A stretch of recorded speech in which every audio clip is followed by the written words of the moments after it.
장한별의 재산이 수십억 원이고 한 달 수입이 억대라는 말이 사실일까요? 결론부터 말하면은 2026년 7월 현재 장한별 본인이나 소속사가 총재산과 월 수입, 행사 출연료를 공식 숫자로 공개한 기록은 확인되지 않았습니다. 따라서 온라인에 떠도는 수십억 원 재산설이나 회당 수천만 원 출연료설을 확정된 사실처럼 말할 수는 없습니다. 다만 공개된 경력과 최근 방송 활동, 말레이시아에서 쌓은 성과를 연결해보면 장한별의 현재 수입 구조가 어디에서 만들어지고 어느 시기에 가장 크게 상승했는지는 충분히 분석할 수 있습니다. 가장 중요한 변화는 2026년 MBN 무명전설에서 일어났습니다. 장한별은 이 프로그램에서 최종 3위에 오르며 한국 대중에게 다시 이름을 각인시켰습니다. 우승자는 성리 준우승자는 하루였고 장한별은 세 번째 자리를 차지했습니다. 순위만 보면 우승을 놓친 결과처럼 보이지만 경제적 관점에서는 전혀 다른 의미가 있습니다. 경연 프로그램의 진짜 가치는 상금만이 아니라 방송 이후 늘어나는 행사, 콘서트 방송, 출연 광고, 팬미팅, 음원 소비에 있기 때문입니다. 장한별은 무명 전설 상위 7명과 함께 2년 동안 활동하기로 했고, 전국 투어와 각종 공동 무대에 참여할 기반도 확보했습니다. 이전까지 한국에서 장한별을 기억하지 못했던 시청자들이 그의 이름과 얼굴 목소리를 동시에 알게 됐다는 점이 가장 큰 자산입니다. 장한별의 출연료를 정확히 말하려면 계약서가 필요합니다. 현재 공개된 계약서는 없습니다. 방송 출연료, 역시 프로그램 성격, 촬영 시간, 고정 출연 여부, 소속사 계약 조건에 따라 달라집니다. 행사비도 마찬가지입니다. 지역 축제인지, 기업 행사인지, 해외 공연인지, 단독 무대인지, 여러 가수가 함께 출연하는 무대인지에 따라 금액 차이가 큽니다. 따라서 장한별의 회당 출연료가 정확히 얼마라고 단정하는 콘텐츠는 근거를 반드시 확인해야 합니다. 실제 공개 자료가 없는 상황에서 특정 금액을 사실로 못 박으면 정보가 아니라 추측이 됩니다. 그렇다면 현실적으로 어떻게 계산할 수 있을까요? 가상의 예를 들어 보겠습니다. 한 달에 국내 행사사 회와 방송 녹화 2회, 공동 콘서트 2회가 잡혔다고 가정하겠습니다. 행사 한 회의 계약 금액을 500만 원으로 계산하면 행사 매출은 2천만 원입니다. 공동 콘서트와 방송에서 각각 수백만 원의 매출이 더해지면은 월 총 매출은 3천만 원에서 5천만 원 수준으로 올라갈 수 있습니다. 반대로 행사 한 회가 1천만 원이고 해외 일정이나 기업 행사가 추가되면 월 총 매출이 5천만 원을 넘는 달도 가능할 수 있습니다. 하지만 이것은 장한별의 실제 출연료가 아니라 활동 횟수와 가정한 단가를 이용한 계산 예시입니다. 실제 숫자는 이보다 낮을 수도 있고 높을 수도 있습니다. 여기서 반드시 구분해야 할 것이 총 매출과 개인 실수령액입니다. 가수가 행사 계약으로 1천만 원을 받는다고 해도 그 금액이 전부 개인 통장에 남는 것은 아닙니다. 소속사 배분, 매니저와 스태프 인건비 차량과 항공료, 숙박비 의상, 헤어와 메이크업 안무와 밴드 비용, 세금이 빠집니다. 해외 공연이라면은 통역, 현지 이동 비자 장비 운송 같은 비용도 추가됩니다. 예를 들어 월 총 매출이 4천만 원이라고 해도 비용과 계약 배분을 제외한 실제 소득은 크게 줄어들 수 있습니다. 그래서 월 매출 4천만 원과 월 수입 4천만 원은 전혀 같은 말이 아닙니다.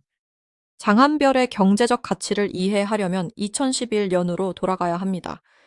그는 호주 브리즈번에서 성장했고 부모와의 약속에 따라 퀸즐랜드 대학교 치의학과에 진학했습니다.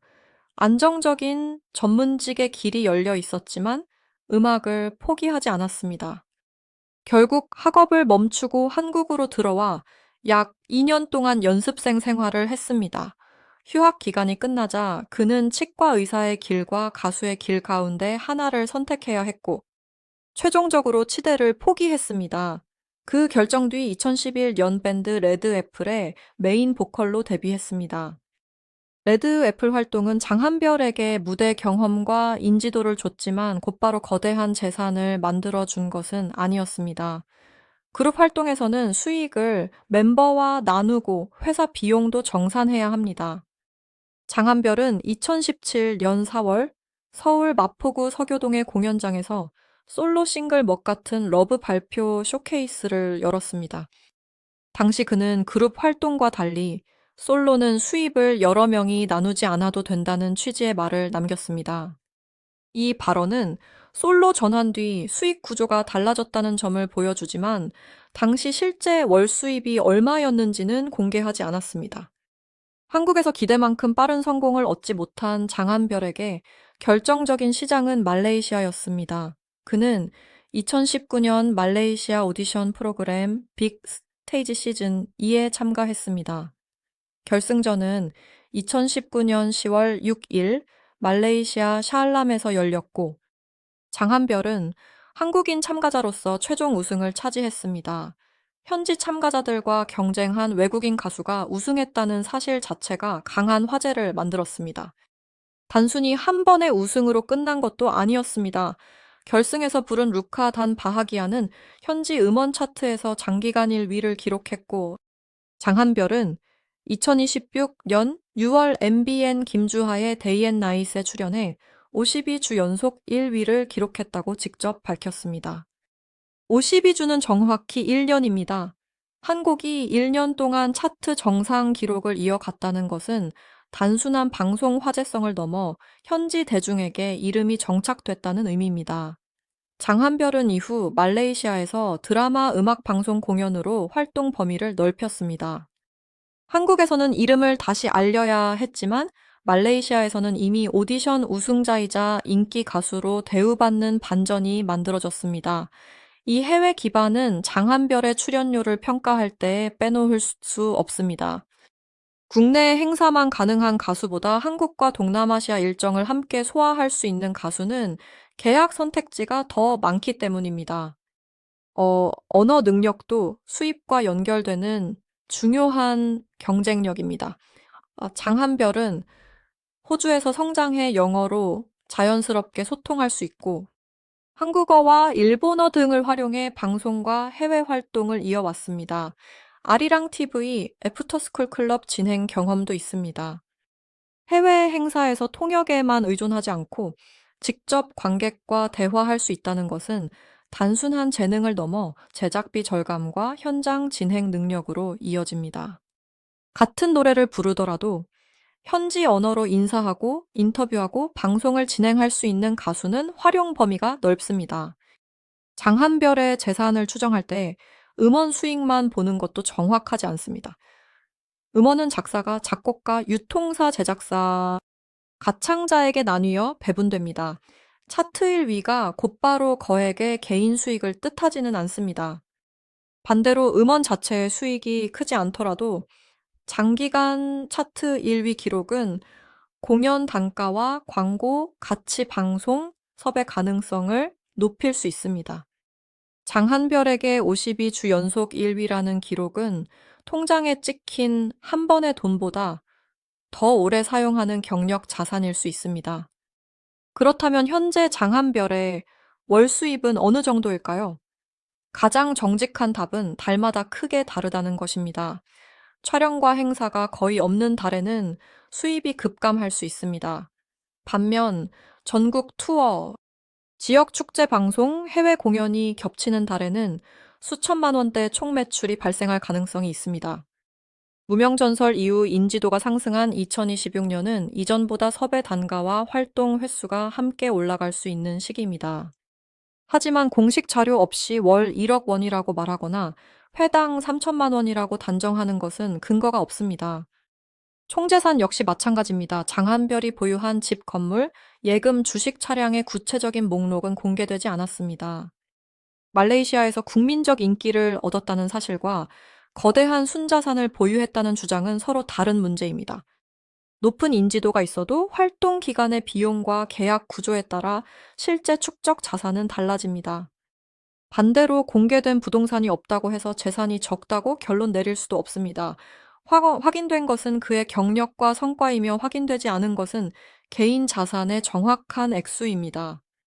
수입의 흐름을 세 시기로 나누면 더 명확해집니다. 첫 번째는 레드 애플 멤버로 활동한 2011년 이후의 그룹 시기입니다. 이때는 방송과 공연이 있어도 팀 단위로 정산되는 구조였기 때문에 개인 수익을 단순 계산하기 어렵습니다. 두 번째는 솔로 전환과 해외 진출 시기입니다.